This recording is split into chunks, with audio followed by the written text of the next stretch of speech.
livro. Carta de Paulo aos Romanos.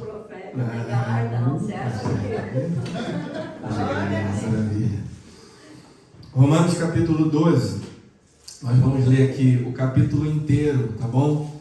E eu peço que você acompanhe com bastante atenção essa leitura. E diz assim a palavra do Senhor, Romanos capítulo 12. Rogo-vos, pois, irmãos, pelas misericórdias de Deus, que apresenteis o vosso corpo por sacrifício vivo, santo e agradável a Deus, que é o vosso culto racional. E não vos conformeis com este século, mas transformai-vos pela renovação da vossa mente, para que experimenteis qual seja a boa, agradável e perfeita vontade de Deus.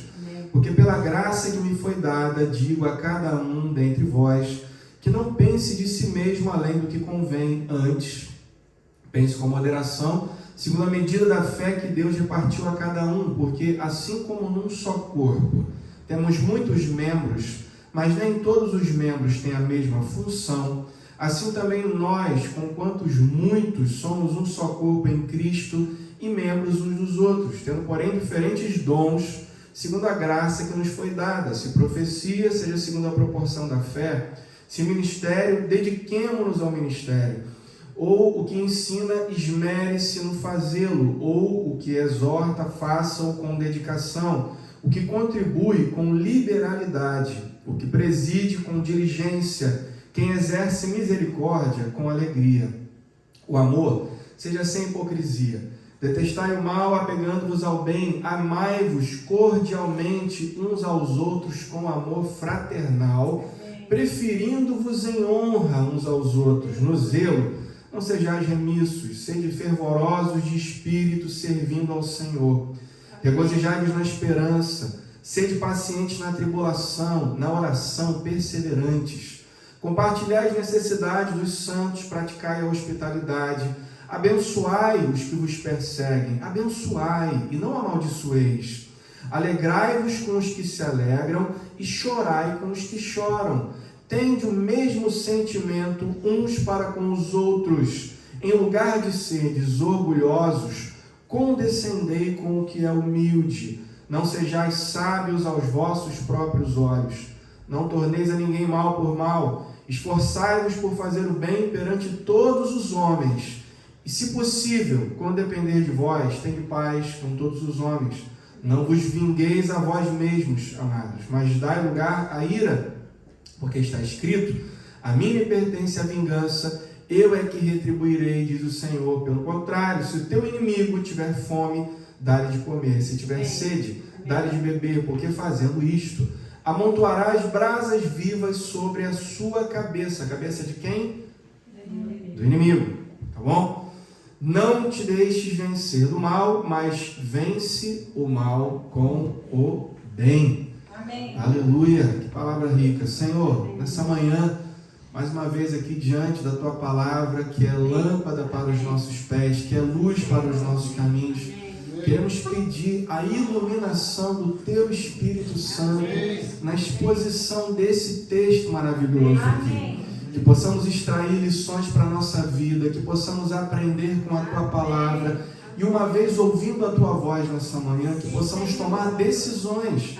A Tua palavra sempre nos coloca diante de escolhas, e que possamos escolher a melhor parte, que possamos escolher, ó Deus, os caminhos que nos levam a Ti, e que no nome de Jesus, sejamos aqui nessa manhã como o solo fértil daquela parábola, que ao cair a semente boa, gere frutos a 30, a 60 e a 100 por um, para a glória do Teu nome, em o nome de Jesus. Essa semana tem uma pessoa que eu costumo seguir na internet, um escritor que eu gosto muito, tem alguns livros dele lá em casa, né? E tenho o privilégio de poder ter contato com esse escritor, Maurício Zagari, né, um escritor lá brasileiro, escreve vários livros, já li todos, né, quase todos dele, não vou dizer todos, né, os últimos eu não pude comprar ainda, mas ele é um teólogo que escreve muito bem, né, e essa semana ele lá fez uma publicação na página pessoal dele do Facebook, E a publicação dizia o seguinte, deixa eu ler para você aqui o que ele escreveu. O título que ele deu, né, para essa postagem foi O Grande Perigo do Atendimento Pastoral.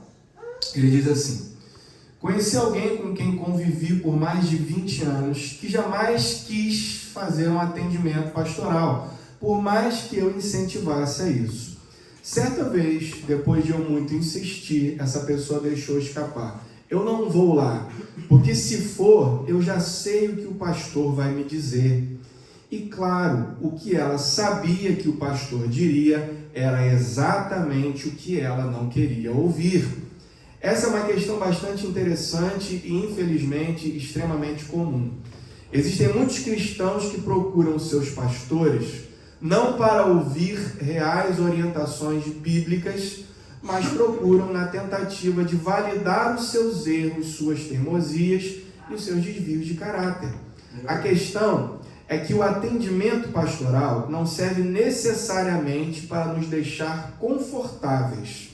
Assim como no púlpito, ali o papel do pastor é ser porta-voz da verdade bíblica para consolar e encorajar, sim, mas também para confrontar. Se você não quer ser confrontado por seus pecados, seus desvios de caráter e as suas ideias equivocadas, siga o exemplo daquela pessoa que citei no início. Jamais vá a um atendimento pastoral, porque se for, corre o sério risco de ter que finalmente encarar o seu pecado frente a frente. E para o horror de muitos, será convidado a abandoná-lo, repensar as más práticas e mudar de vida. Meu Deus! Irmãos, a gente vive numa sociedade, vivemos num mundo, apegado cada vez mais às suas paixões, às suas verdades. Há alguns anos atrás, o famoso cientista Albert Einstein, ele desenvolveu a chamada teoria da relatividade do tempo e espaço, mas o que é interessante é que esse conceito da relatividade acabou sendo extrapolado para outros limites que na verdade não pertencem a ele.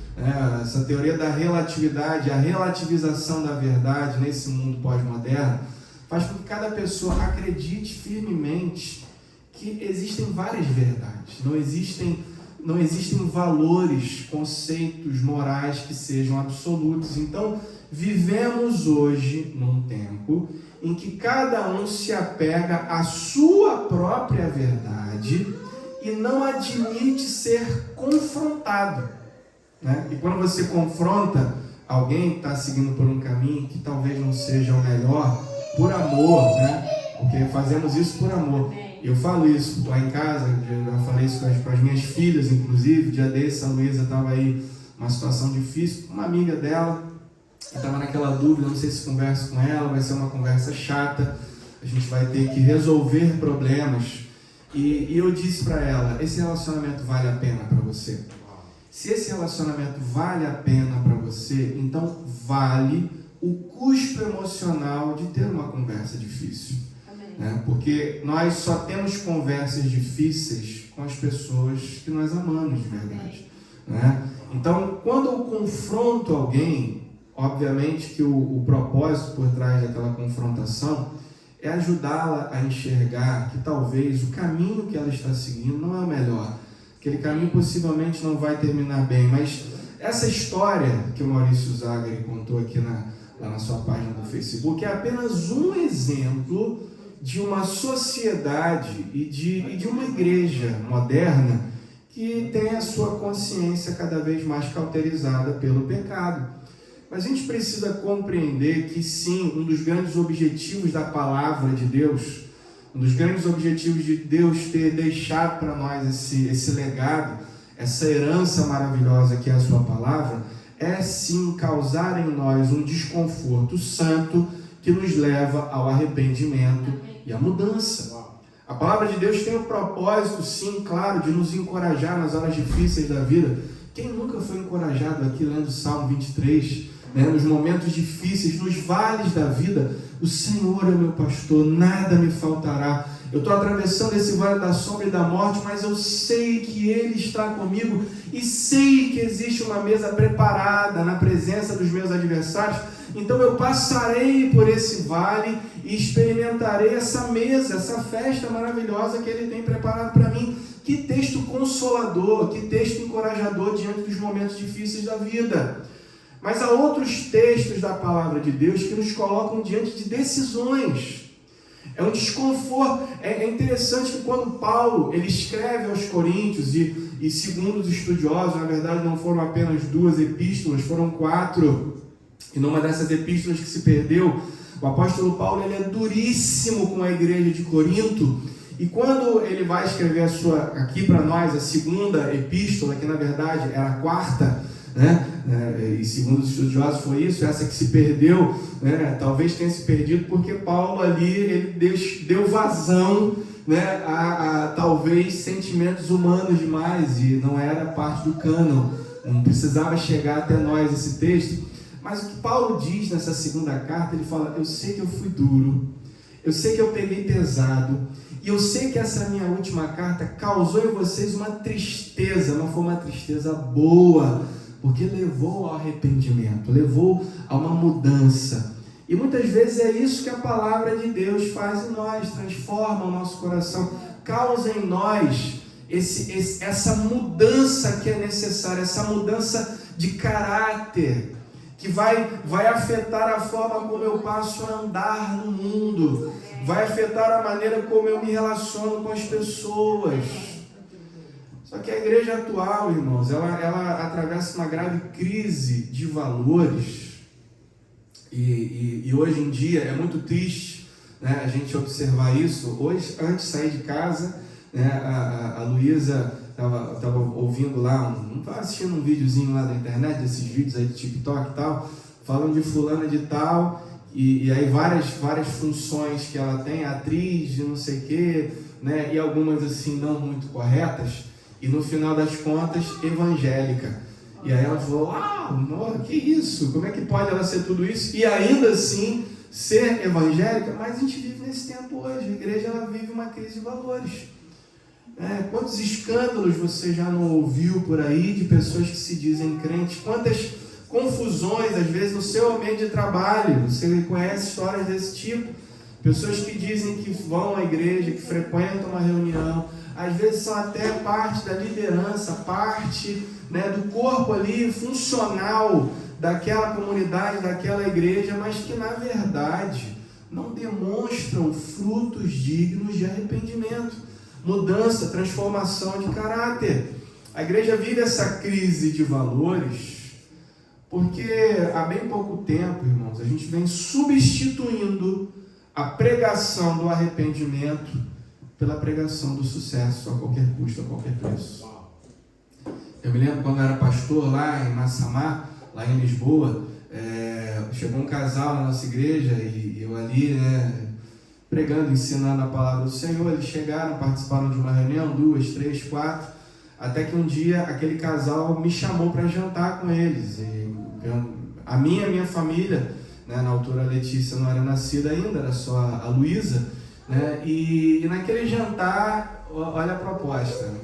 Naquele jantar a gente ali conversando, ele falou: pastor, como já deu para perceber, nós estamos aqui à procura de uma igreja, de uma comunidade. Eles vinham de outro país e falaram: olha, a gente gostaria de fazer parte da sua igreja deu para perceber que é um lugar bem estruturado, mas tem um senão, pastor. A gente está atravessando um momento de crise, de dificuldade, era o ponto mais baixo da crise, começou em 2008, a Troika entrou e aí foi um problemão aqui, já falei sobre isso. Quem viveu, quem estava aqui em Portugal nessa altura sabe como foi difícil essa crise econômica e financeira que se abateu sobre essa nação, né? E aí ele falava para mim o seguinte: pastor, nesse tempo difícil que a gente está atravessando aqui, eu quero ouvir que eu vou prosperar, eu quero ouvir que minhas finanças vão melhorar. Mas o pastor só prega sobre mudança de caráter, mudança de vida, necessidade de arrependimento. Aí ele falava para mim assim: se o pastor fosse visitar um hospital, o que o pastor vai pregar? que Jesus cura. O pastor vai numa prisão, o que o pastor vai pregar? Que Jesus liberta. E no meio dessa crise financeira, o que eu quero ouvir? Que Jesus prospera. E eu falei assim, irmão, quando Jesus estava aqui entre nós, 10 leprosos se aproximaram de Cristo. Os 10 foram curados. 9 saíram felizes da vida porque foram curados por Cristo. Mas apenas um deles voltou para agradecer e para reconhecer aquele homem como alguém especial, como alguém que era digno de louvor e de adoração. E Jesus pergunta para aquele leproso, vocês não eram 10? Só você voltou para agradecer? Então, daqueles 10 que foram beneficiados pela mensagem do Evangelho, apenas um foi salvo.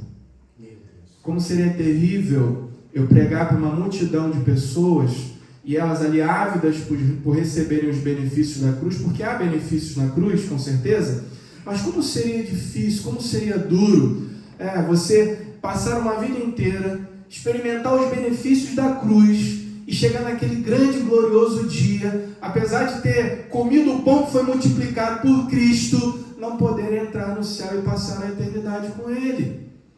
O objetivo central das Sagradas Escrituras é levar o pecador ao arrependimento e à mudança, porque a gente não pode perder de vista que essa vida é um parêntese da eternidade e um dia nós vamos nos encontrar com o Senhor. E naquele grande e glorioso dia, você não vai poder dizer para Ele, Senhor, mas eu profetizei no Teu nome. Senhor, mas eu frequentava uma igreja. Senhor, eu fui até curado das minhas enfermidades. E ouvi do Senhor naquele dia, mas eu não te conheço.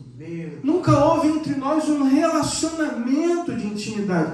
Nunca houve uma transformação verdadeira no teu coração. Quando eu estiver no hospital, eu falava para ele, eu vou dizer para aquelas pessoas, arrependei-vos, porque está próximo ao reino dos céus.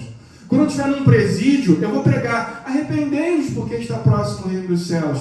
E quando eu estiver em qualquer lugar, eu pregarei, arrependei-vos, porque está próximo ao reino dos céus, porque esse dia vai chegar. E há necessidade de que você tenha tido um encontro real com o Senhor, e não apenas com os benefícios da cruz de Cristo.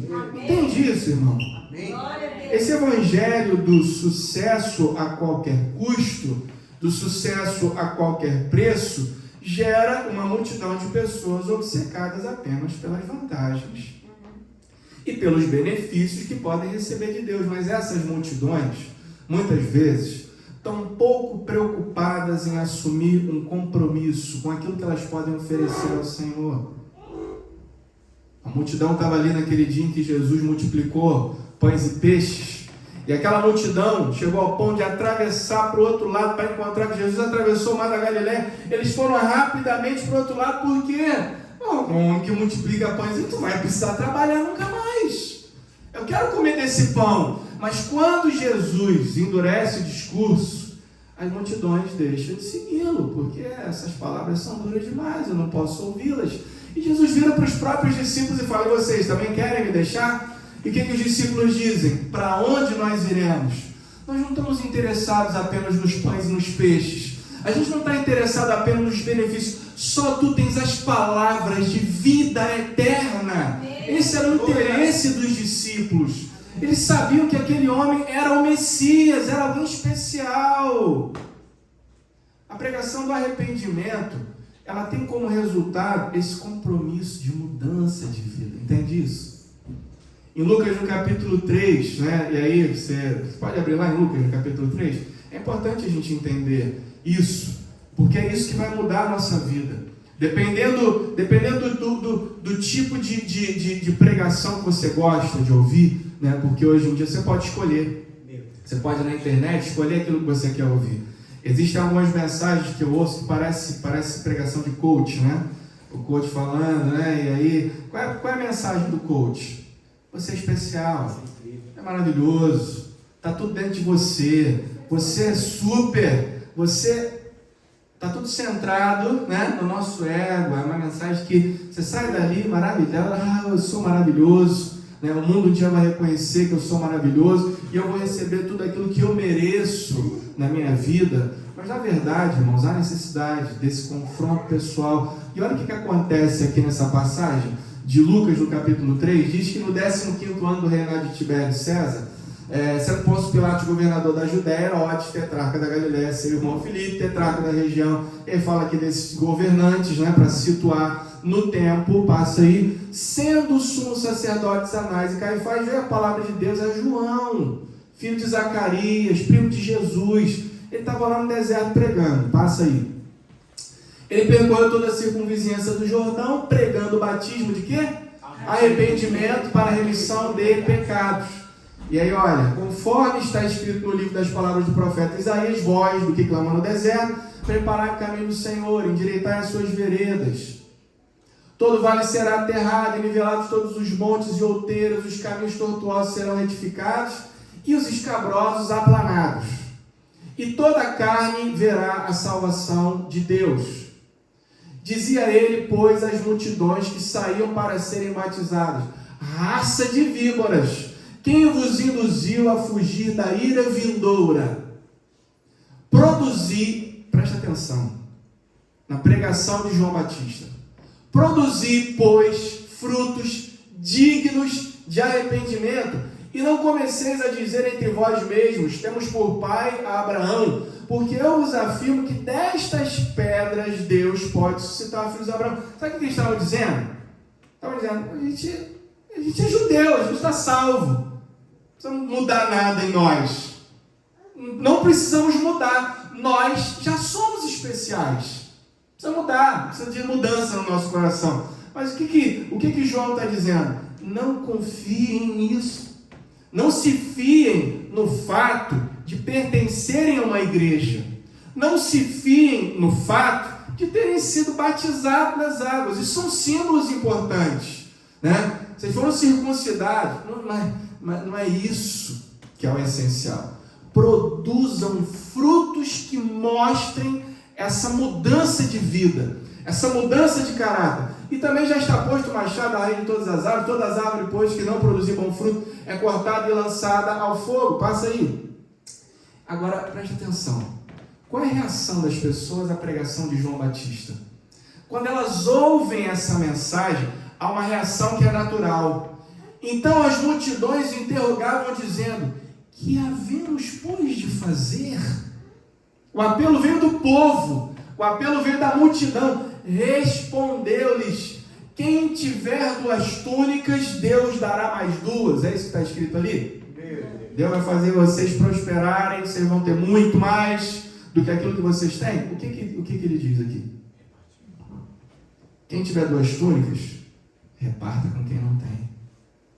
A necessidade que vocês tenham um coração generoso, disposto a dar, disposto a partilhar, né? Não é acumular, né? Deus não está chamando vocês aqui para acumular bens materiais. E aí Jesus vai dizer depois, mais à frente, porque os bens materiais a traça e o ladrão destrói, roubam, corroem. Amontoeis para vós outros tesouros nos céus. E como é que a gente amontoa para nós tesouros nos céus?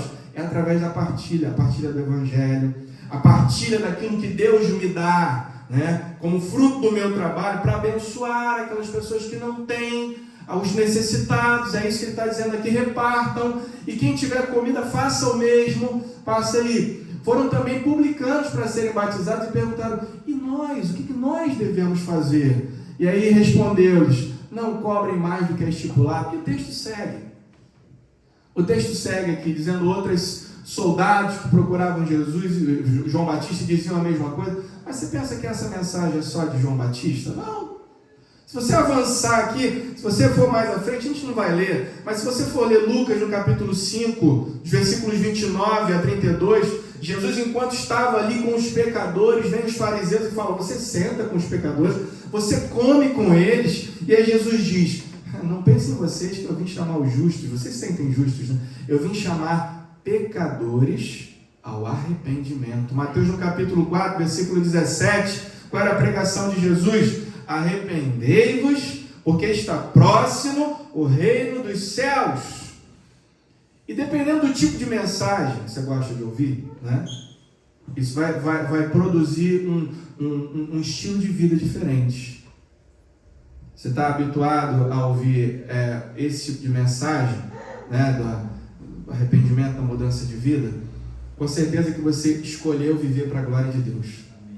Porque essas pessoas aqui que fazem essa pergunta, né, para João, e eles decidiram, não, então eu vou viver, vou repartir aquilo que eu tenho. Eu quero sim ser um instrumento de bênção. A sua vida passa daquele momento em diante a servir para a glória de Deus. Mas se você é uma pessoa obcecada por você mesmo, pelas suas necessidades, pelo teu sucesso pessoal, o que vai acontecer é que você vai viver uma vida inteira para a sua glória pessoal.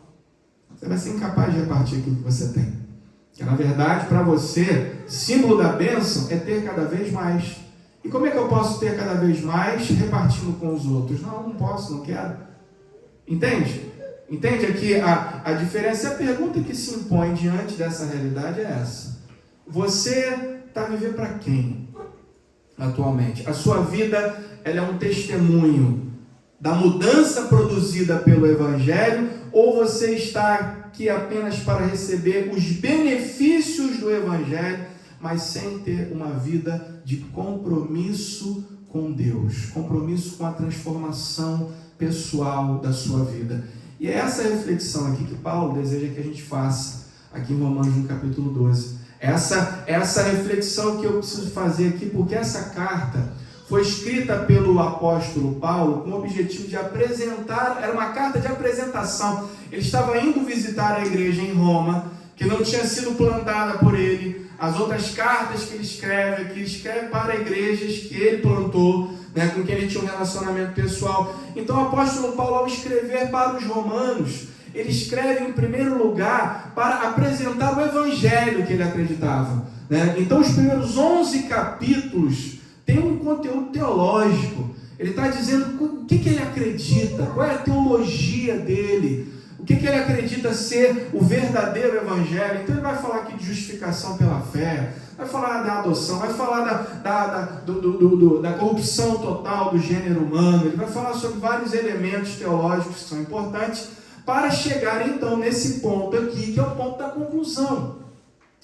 E do capítulo 12 em diante, em tom de conclusão, o apóstolo Paulo então vai dizer para nós quais devem ser as aplicações práticas na nossa vida de tudo aquilo que eu acredito. Se eu entendi de verdade o evangelho, então eu preciso demonstrar algumas atitudes, eu preciso cultivar algumas virtudes que revelem que eu entendi a mensagem do evangelho. Então é exatamente isso aqui no capítulo 12 em diante.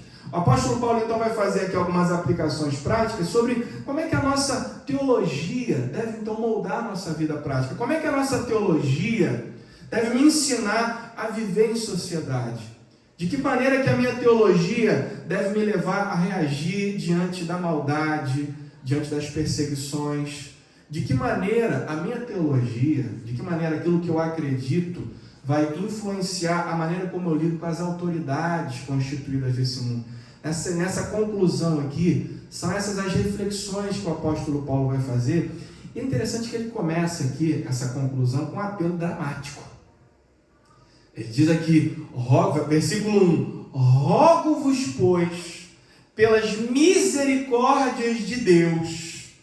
Na nova versão, na nova tradução, na nova versão transformadora, esse versículo ficou traduzido assim: portanto, irmãos, suplico-lhes, eu imploro, por causa de tudo que Deus fez por vocês. Ele começa então essa conclusão aqui, fazendo esse apelo dramático, ou seja, o que ele está dizendo aqui, depois de falar sobre aquilo que ele acreditava ser o verdadeiro evangelho, ele vai dizer então, tendo em vista, é isso que ele está dizendo, rogo-vos, pois, significa isso, tendo em vista tudo o que eu disse até aqui. Se você entendeu o que eu disse, a prova de que você compreendeu a mensagem é essa, e é o que vem a seguir. que vocês apresentem o vosso corpo, sacrifício vivo, santo e agradável a Deus. Esse é o vosso culto racional. O que Paulo está dizendo aqui é, se você entendeu esse evangelho que eu acabei de explicar, se você compreende essa mensagem, o maior culto que você pode oferecer a Deus, óbvio que esse momento aqui é importante, eu não estou desvalorizando esse momento, né? Estarmos aqui reunidos enquanto igreja é fundamental, é crucial para a nossa vida, mas o que Paulo está dizendo aqui é, se vocês entenderem de verdade o evangelho, você vai entender que o melhor culto que você pode oferecer a Deus é viver uma vida que glorifique o nome do Senhor. O seu culto racional é oferecer a sua própria vida em sacrifício vivo, santo e agradável a Deus. O que ele está dizendo aqui? Oferecer a própria vida num sentido literal, e aqui isso era realidade para aqueles homens, porque muitos daqueles que disseram sim, eu quero Cristo, enfrentaram as arenas dos leões, perderam a própria vida. Então o que Paulo está dizendo é sim, estar pronto para o martírio, estar pronto para morrer por causa do Evangelho, mas entender o Evangelho implica em estar pronto para oferecer a sua própria vida, ou seja, tudo aquilo que te cerca, a maneira como você trabalha, a maneira como você se relaciona com seus filhos, a maneira como você se relaciona com o seu vizinho, tudo na sua vida passa a ser um culto de louvor e adoração ao Senhor. É estar pronto para morrer pelo Evangelho, mas também estar pronto para viver o Evangelho ao longo da sua vida, ao longo da sua caminhada cristã. É isso que Paulo está dizendo aqui.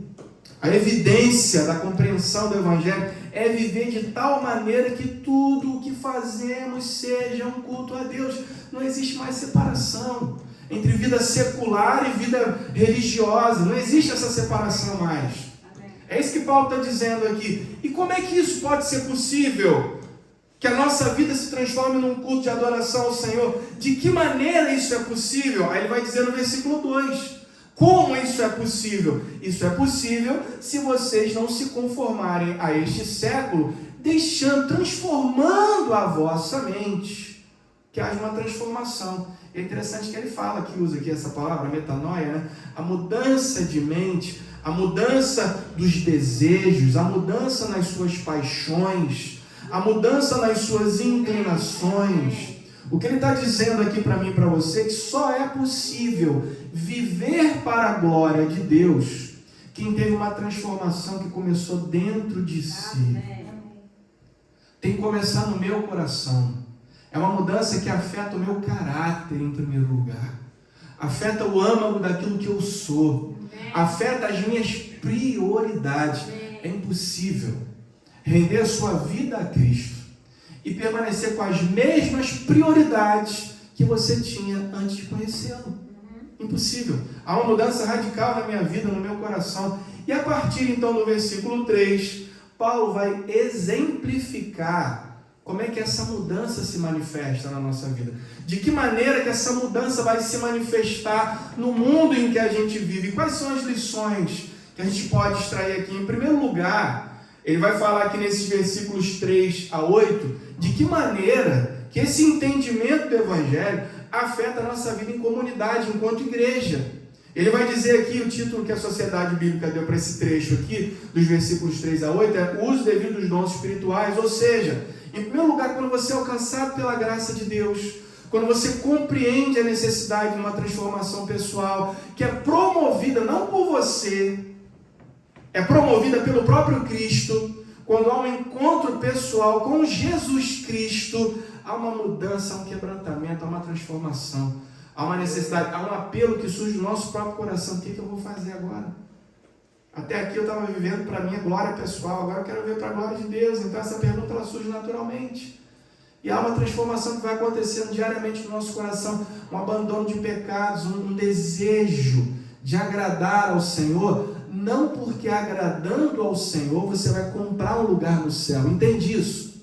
Há um desejo de agradar ao Senhor, porque a partir daquele momento você compreende o quão pecador você era, o quanto Ele te transformou, E a partir de agora eu quero que a minha vida seja uma oferta de gratidão a esse Deus maravilhoso. É por isso que eu quero viver para a glória de Deus. E nesses versículos aqui, então, a primeira coisa que a gente aprende, né, como é que a nossa vida pode manifestar isso, que isso realmente aconteceu no nosso coração, é que o verdadeiro discípulo de Cristo, ele serve.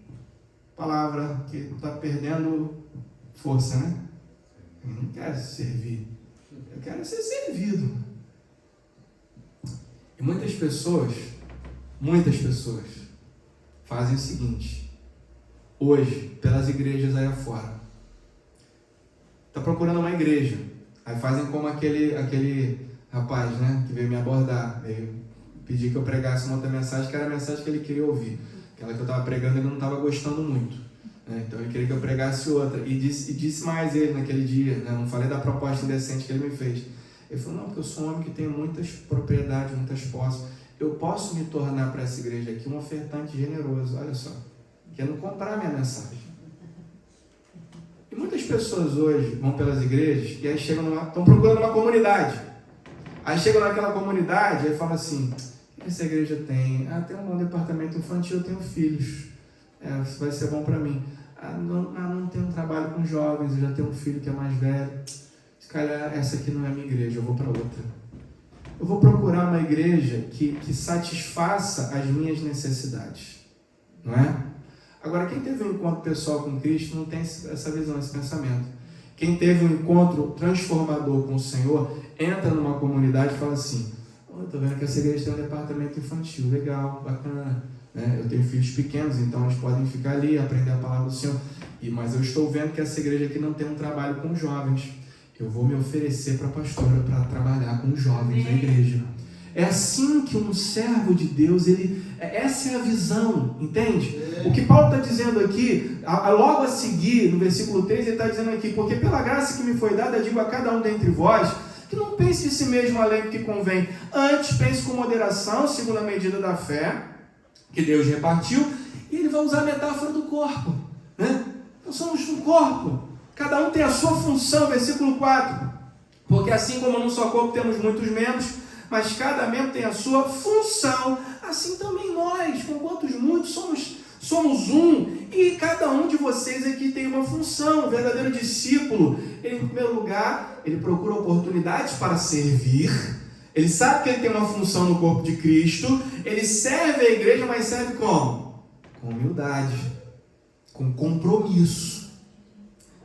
Ele está dizendo aqui, olha, entendam que vocês são um corpo, mas não pense de si mesmo além do que convém. A sua necessidade não está acima da necessidade dos demais.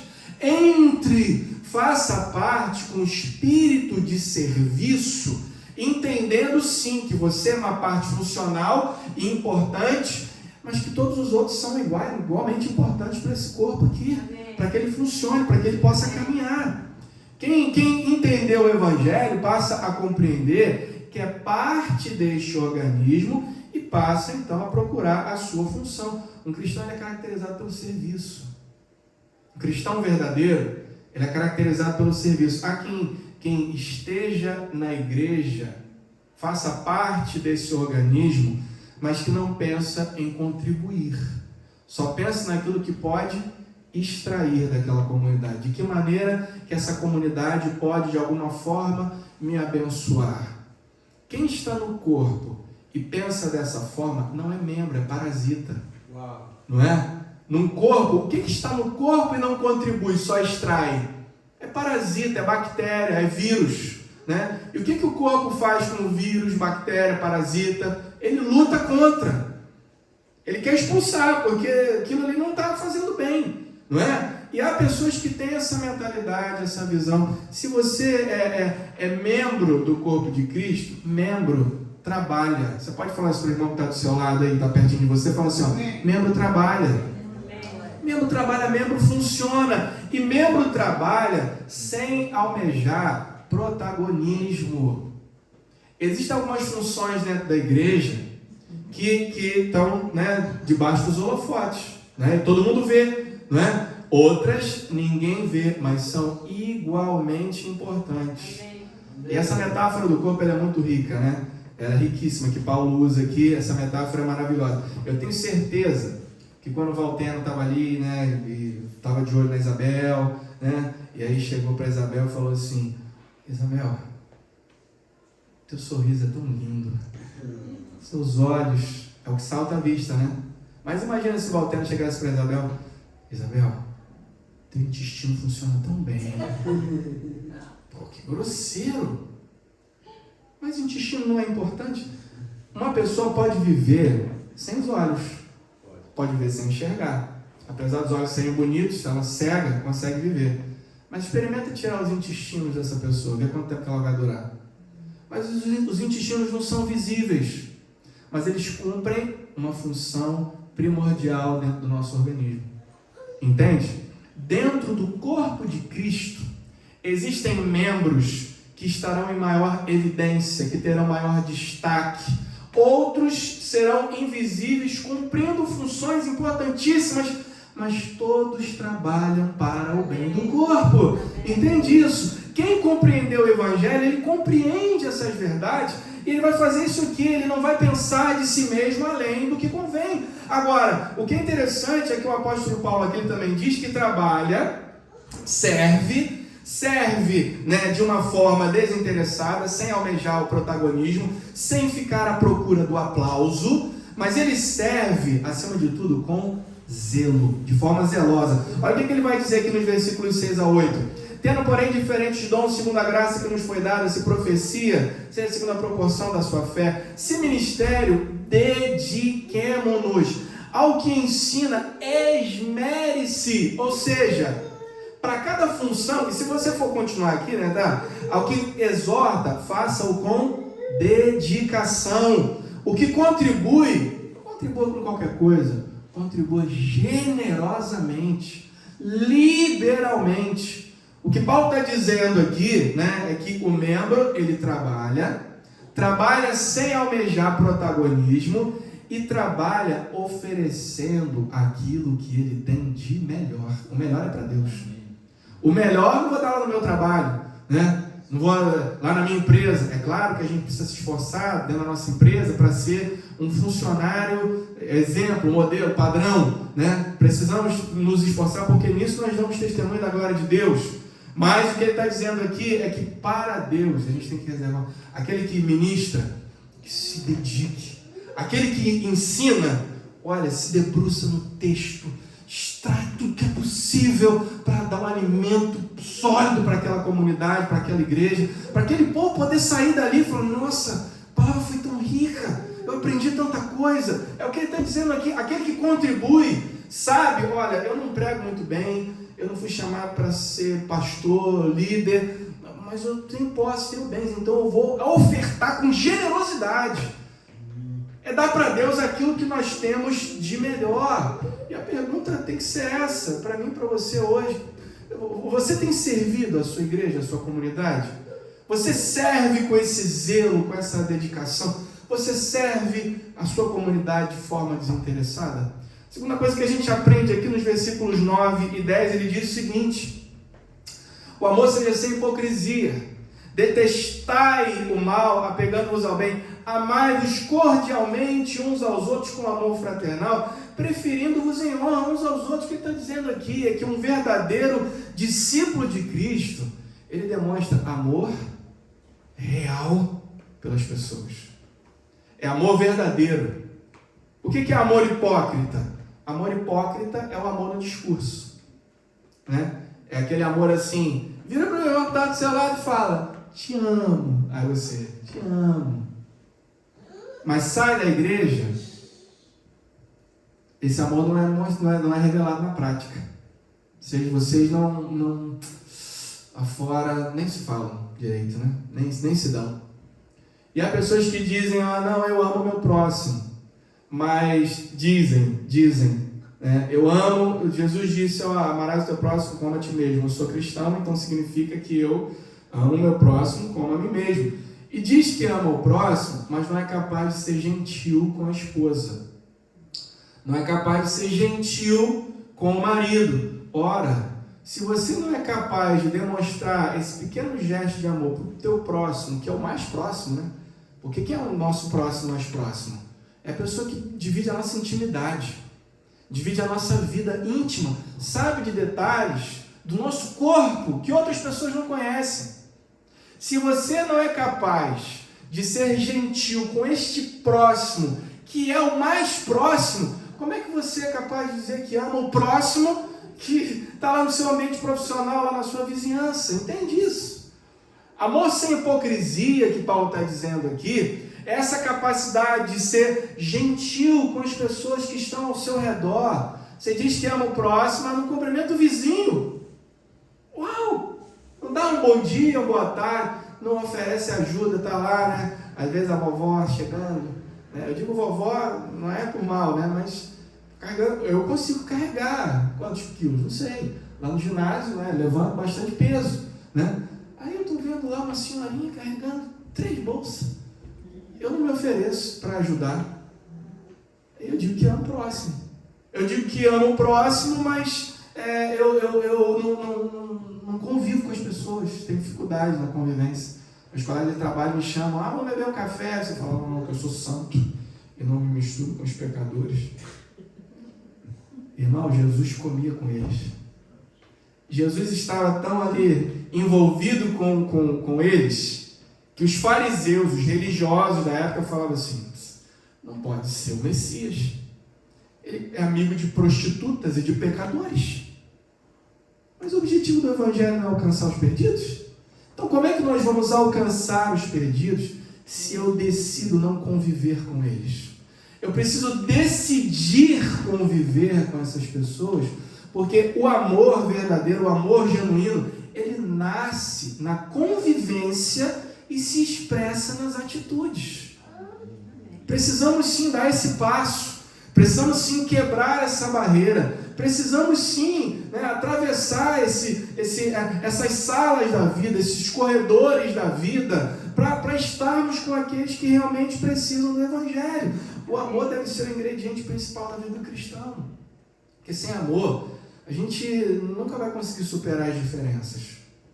A gente vive numa comunidade aqui que a gente tem, né? Temos brasileiros, temos portugueses, temos colombianos, né? E olha que coisa maravilhosa, mas somos diferentes, não somos? Dentro daqui dos brasileiros, há pessoas de diferentes regiões do Brasil, né? O Brasil é um país enorme, e aí às vezes a gente fala assim, porque lá no Brasil a gente come não sei o que lá. Eu falo assim, só se for lá no teu estado, porque no meu eu nunca ouvi falar disso aí, né? Onde é que eu vim conhecer Pequi? Aqui em Portugal, olha só, tinha que sair do Brasil para conhecer o Pequi, não conhecia, né? Dentro do mesmo país, dentro da mesma nação, somos diferentes. Mas só o amor é capaz de lidar com essas diferenças. Porque se não houver amor de verdade entre nós, se não houver amor sincero no meio da igreja, aí nascem os preconceitos, aí nasce o racismo, aí nasce a xenofobia. Ele é diferente de mim, logo não convivo. Mas a igreja é lugar onde a gente quebra isso. A igreja é um lugar onde o amor ele floresce de uma maneira tão viva, de uma maneira tão presente, que nós somos capazes de celebrar as diferenças. A gente consegue aprender com aquele que pensa diferente de mim e consegue enxergar a vida agora de uma outra perspectiva, de uma outra maneira. Só o amor, irmãos, é capaz de fazer a gente negociar posições, né? Às vezes eu estou tão ali, né? Me magoou, me ofendeu, ele que tem que vir pedir perdão, é ela que tem que vir até mim aqui, rastejando aos meus pés. Mas quando há amor de verdade no nosso coração, a gente tem a capacidade de negociar posições. Mas espera aí, se calhar eu também errei, se calhar eu também fui duro demais, então eu também vou dar o meu passo, eu também vou me apresentar aqui como solução para esse conflito que foi gerado. E o que acontece? Porque a palavra de Deus diz que assim como ferro com ferro se afia, assim o homem é o seu companheiro. Ou seja, na convivência haverá atrito, mas é na superação dos conflitos que nasce a sabedoria. A gente supera, o relacionamento floresce, né? O ferro afiando o ferro, existe atrito ali, mas daquele atrito sairá um instrumento pronto para ser usado.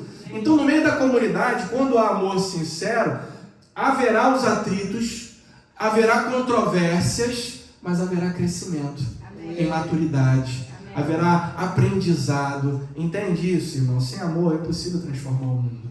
Sem amor é impossível transformar a sociedade, isso porque o amor perdoa. O amor, ele cura. O amor, ele restaura, ele edifica, ele reconcilia, ele encoraja. Você tem demonstrado esse amor sincero pelas pessoas. E em último lugar, para a gente terminar aqui, né? O verdadeiro discípulo de Cristo, ele está empenhado em produzir frutos que expressem o caráter de Cristo. Essa é a nossa prioridade. A minha prioridade, se eu nasci de novo, se o Evangelho faz sentido para mim, se eu compreendi a mensagem da cruz, a partir de agora, a minha perseguição, eu olho para Cristo, eu estou olhando para Ele e quero ser igual a Ele. Amém. Entende? Então eu quero demonstrar, quero produzir frutos que expressem esse caráter de Cristo. E os versículos restantes aqui do capítulo 12 apresentam uma série de virtudes recomendadas não, né?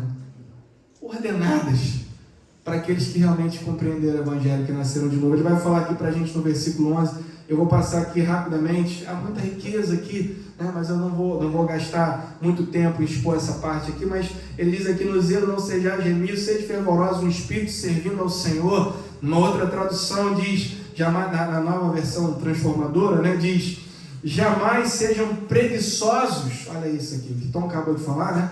Jamais sejam preguiçosos, mas trabalhem com dedicação e sirvam ao Senhor com entusiasmo. Olha só que coisa interessante que ele está dizendo aqui no versículo 11. O verdadeiro cristão, ele é trabalhador. Olha, não sejam preguiçosos, trabalhem com dedicação. Olha o equilíbrio aqui. Trabalhem com dedicação, mas também sirvam ao Senhor com zelo. Sirvam ao Senhor com amor. O culto que agrada a Deus também tem a ver com o meu empenho no trabalho, no meu ambiente profissional. Quem diz que é crente, trabalha para Deus, na obra do Senhor, e trabalha lá no seu ambiente profissional com o mesmo entusiasmo, com a mesma alegria, entendendo que aquilo que ele faz para a glória de Deus. E tem que ser para a glória do Senhor, para dar bom testemunho naquele lugar. O cristão verdadeiro, ele diz aqui no versículo 12, é alguém de fibra, não se abate com facilidade.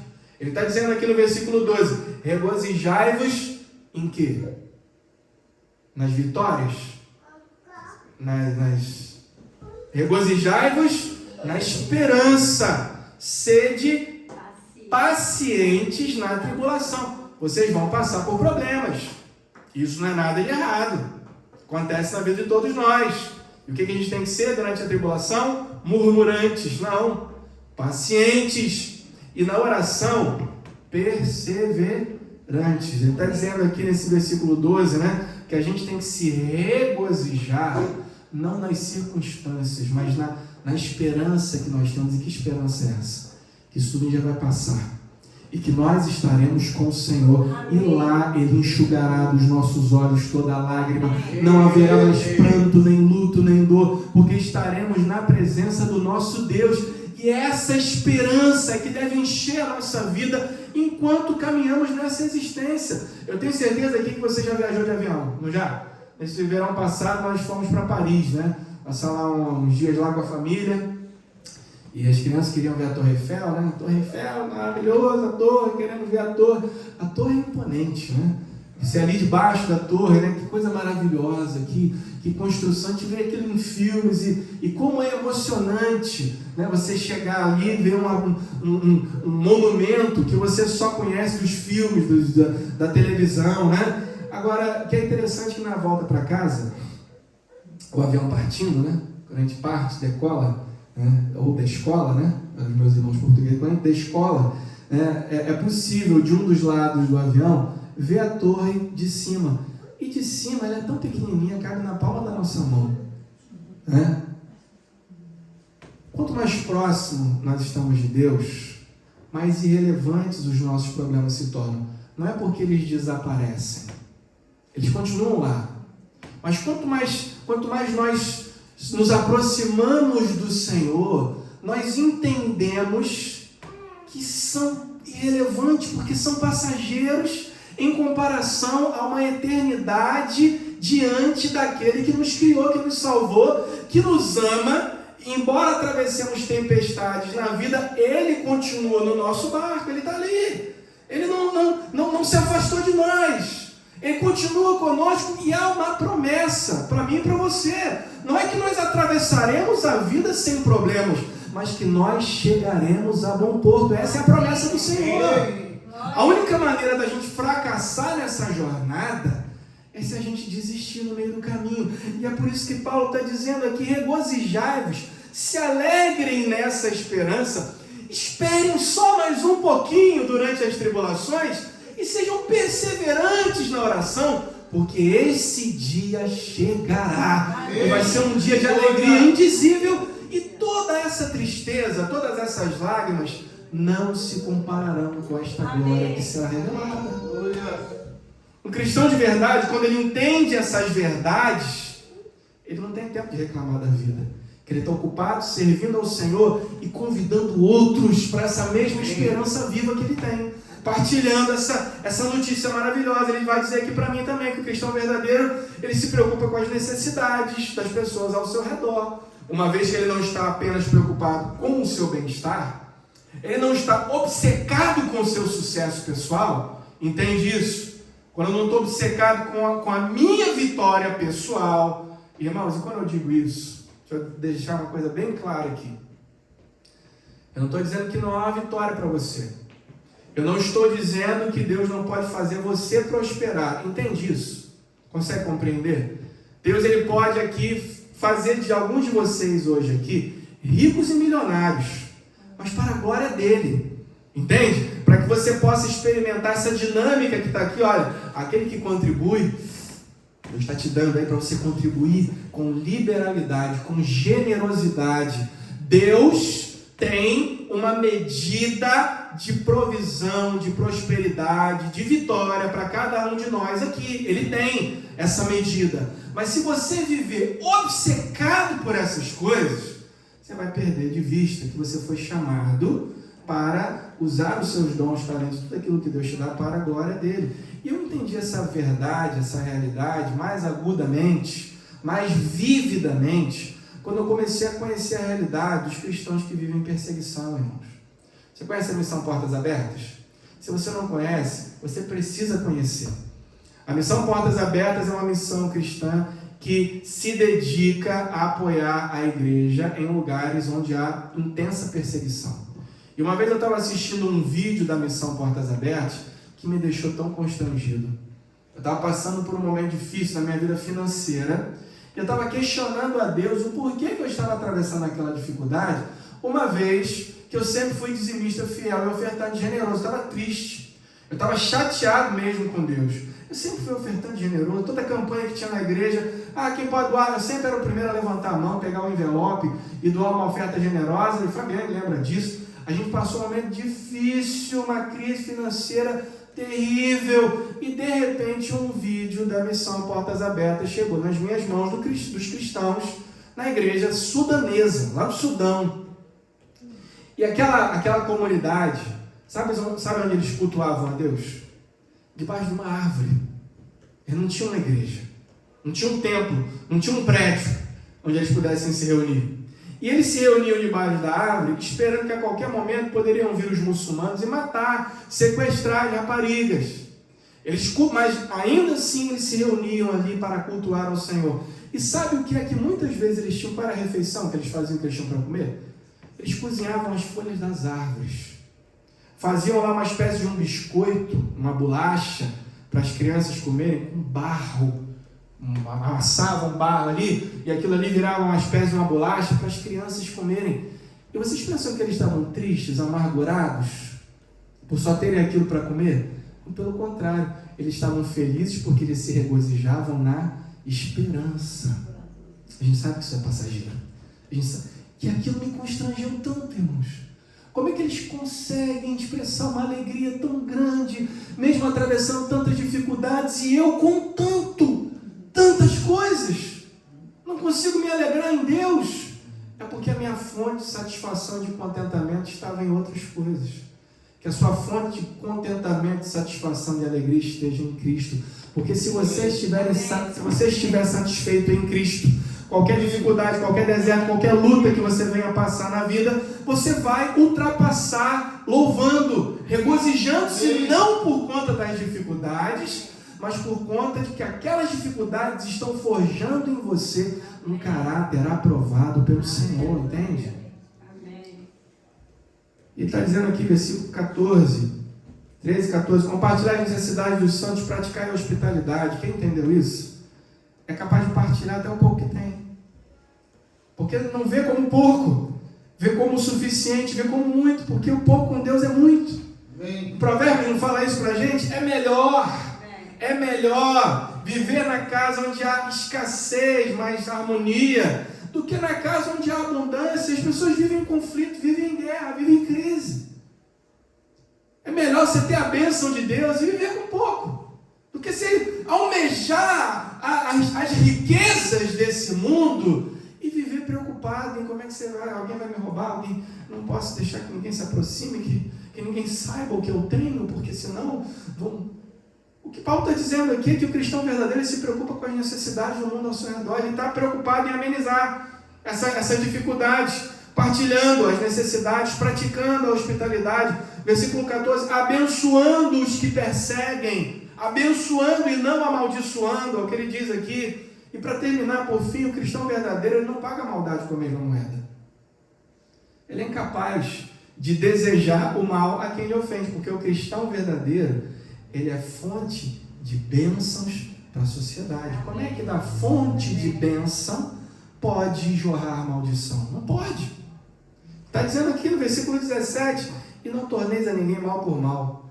Esforçai-vos em fazer o bem perante todos os homens. Se possível, quando depender de vós, tende paz com todos. Ele fala aqui no versículo 19, e não vos vingueis, mas dai lugar à ira. Que ira é essa? A ira do Senhor. É Ele quem vai tomar conta. Você foi injustiçado? Entrega na mão dEle, porque Ele sabe o que faz. O que cumpre a mim e a você é abençoar, porque Ele diz aqui, pelo contrário, se teu inimigo tiver fome, dá-lhe de comer. Se ele tiver sede, não fala bem feito, dá-lhe de beber, porque fazendo isso, você amontoará brasas vivas na cabeça dele. Ele vai corar de vergonha, ele vai falar, nossa, eu sempre persegui essa pessoa, mas ele não me trata mal. E no final, irmão, Deus vai fazer a diferença entre aquele que serve e aquele que não serve a Deus. Eu quero concluir aqui com um pensamento do poeta Fernando Teixeira de Andrade, que dizia o seguinte: há um tempo em que é preciso abandonar as roupas usadas, que já assumiram a forma do nosso corpo. É tempo de esquecer os nossos caminhos que nos levam sempre aos mesmos lugares. É o tempo da travessia. E se não ousarmos fazê-la, teremos ficado para sempre à margem de nós mesmos.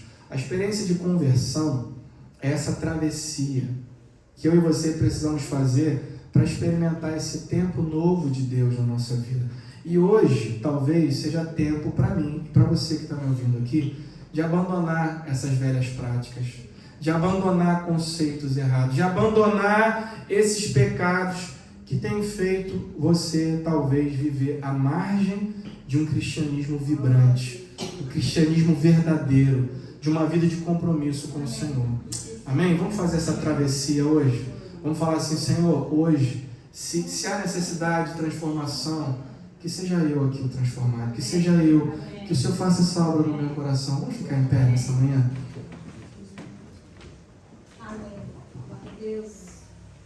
Diante daquilo que você ouviu aqui nessa manhã, a necessidade de uma oração agora sua.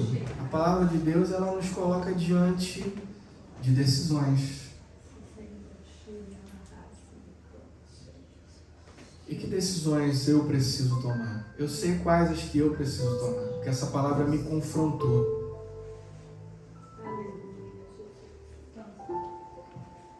Senhor Jesus, nessa manhã, acabamos de ouvir o Teu conselho, acabamos de ouvir a Tua palavra, e não é possível sair daqui sem tomar uma decisão. Aqueles que não querem decidir, já acabaram por decidir. não viver para Ti. Mas que nós não sejamos aqui nessa manhã ouvintes negligentes. Que ao nos contemplarmos diante do espelho da Tua palavra nessa manhã, que haja uma decisão de entregar tudo o que tenho a Ti. Se há alguma área da nossa vida que nós ainda não consagramos ao Senhor, que seja hoje o dia. Porque eu não quero mais viver à margem do cristianismo verdadeiro. Eu não quero mais viver à margem daquilo que eu poderia ter sido. Se eu me entregasse completamente ao Senhor, eu quero ser um vaso novo. Eu quero ser um instrumento nas Tuas mãos. Eu quero ser, ó Deus, uma flecha polida. Eu quero ser. Oh Pai, então nessa manhã eu Te peço que o Senhor possa fazer essa obra nos nossos corações.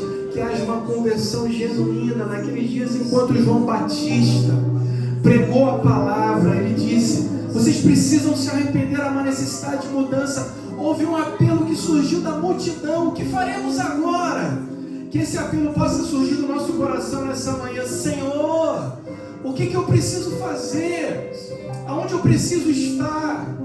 Que eu seja, Senhor, nessa manhã um instrumento nas Tuas mãos, afiado, para que seja usado para a glória do Teu nome. Em nome de Jesus, Pai. Que possamos sair daqui nessa manhã desafiados a uma mudança. Que possamos sair daqui nessa manhã transformados pelo Evangelho de verdade. Porque isso aqui não é meramente um legalismo, não é meramente uma transformação externa, mas que haja uma obra no nosso coração produzida pelo Espírito Santo, que nos leve a ser, ó Deus, verdadeiros discípulos de Cristo, para a glória do Teu santo e poderoso nome, em nome de Jesus. Você pode aplaudir bem forte o Senhor? Aplauda Ele.